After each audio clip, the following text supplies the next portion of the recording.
आज का विषय बहुत महत्वपूर्ण है और ये बार बार हमारे समक्ष लोग अपनी इस परेशानी को लेकर आते हैं। आप अवश्य इस प्रक्रिया का उपयोग करें और यह बिल्कुल फलित होगा, क्योंकि इसको बहुत अच्छी तरह से आजमाया हुआ है। हमारे जीवन में बहुत सारी ऐसी घटनाएं होती है जहां कलह, द्वेष, लोगों के मन में हमारे प्रति नकारात्मक विचार, हमारे पड़ोस के लोगों में वो हमारे विषय में गलत सोचते हैं, हमारे घर में कलह होता है। हम कैसे इस तरह की प्रक्रिया से बचें? क्या करें जो हमारे प्रति किसी के मन में दुर्भावना है वह कहीं प्रेम में परिवर्तित हो जाए? तो इसको बहुत अच्छी तरह से आजमाया हुआ है, जो आज मैं आपके सामने प्रस्तुत करने जा रहा हूं। देखिए, विचार जो भी हमारे मस्तिष्क में आते हैं उसका प्रभाव क्या पड़ता है? हमारे पूरे शरीर में प्रकंपन होता है और एक ऊर्जा वाइब्रेट होके, प्रकंपित होके बाहर की तरफ फैलता है। अब इन विचारों को जिस व्यक्ति की तरफ हम मोड़ देते हैं वही ऊर्जा उनको जाके प्रभावित। मान लीजिए किसी व्यक्ति के प्रति हमारे मन में नकारात्मक भाव है, तो ये भाव उनके अंदर भी प्रवेश करेगा और उनमें भी हमारे प्रति नकारात्मकता को जन्म देगा। हमारे परिवार में, हमारे पड़ोस में, हम जहाँ जॉब कर रहे हैं, नौकरी कर रहे हैं, हमारे जो कलीग्स हैं, हमारे बॉस हैं, हमारे दोस्तों में, तो हम क्या करें, कैसे करें? बहुत सुंदर सा तरीका है।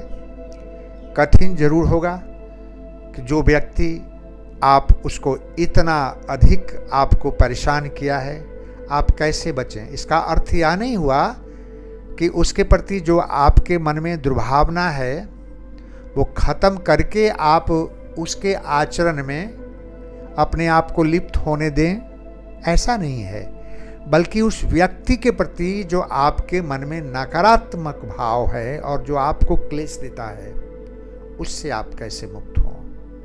और यदि आप मुक्त होंगे तो बहुत बार ये देखा गया है कि उस व्यक्ति के, सामने वाले व्यक्ति के आचरण में भी आपके प्रति बदलाव देखा जाएगा। तो मान लीजिए कि एक व्यक्ति है जिससे आपको बहुत परेशानी है, याद आते ही आपको बेचैन हो जाते हैं, आपका खून खौल जाता है। तो क्या करेंगे? रात का 10 बज रहा है, अपने कमरे में आप नीचे बैठ जाएं और उस व्यक्ति को अपने सामने एक चेयर पर बिठा दें। आप महसूस करें कि वह व्यक्ति आपके सामने बैठा हुआ है। आप उसके पैरों के सामने नीचे बैठे हैं।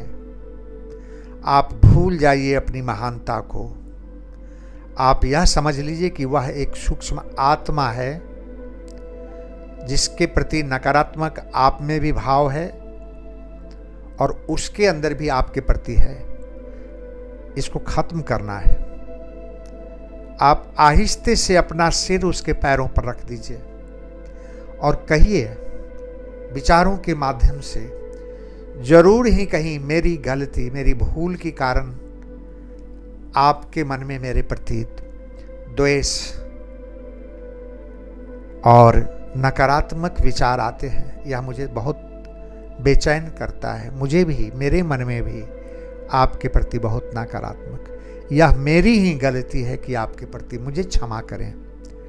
मैं नहीं चाहता कि मेरे हृदय में आपके प्रति कोई नकारात्मक भाव हो। मुझे आपसे कोई अपेक्षा नहीं किंतु मैं सिर्फ इतना चाह रहा हूं कि मेरे अंतर में जो भी नकारात्मक भाव है मेरे हृदय में, यह निकल जाए और मैं अपनी गलतियों को आपके समक्ष समर्पण करता हूं। मुझे क्षमा करें और मेरे प्रति जो भी आपके मन में नकारात्मक भाव है, इसको त्याग दें, इसको बिल्कुल त्याग दें आप। संभव है यह प्रक्रिया पहले दिन, क्योंकि उस व्यक्ति को याद आते ही आपका खून खौल जाता होगा, ऐसा नहीं होगा, बट 1 दिन, 2 दिन, 3 दिन के बाद में आप जैसे ही अपने अंतर मन से उस व्यक्ति के प्रति समर्पण के भाव से आपने समर्पित करते हुए आपने माना कि कहीं हमारी ही किसी गलती की वजह से इनके मन में द्वेष आया है, यह भाव जैसे ही आपके मन में पैदा होगा, एक सकारात्मक एनर्जी का प्रवाह आपके चारों तरफ फैलेगा। आपके अंदर उस व्यक्ति के प्रति जो भी नकारात्मक भाव है वह खत्म तो होगा ही, कभी परेशान नहीं करेगा, क्योंकि आपने स्वीकार कर लिया है कि मेरे ही किसी गलती की वजह से इनके मन में नकारात्मक भाव। आप पाएंगे कि कुछ समय के बाद में उस व्यक्ति के आचरण में भी परिवर्तन महसूस होगा। आप पाएंगे, आप जब निकलेंगे रास्ते में कभी दिखेगा तो आपके तरफ देख के मुस्कुराएगा वो।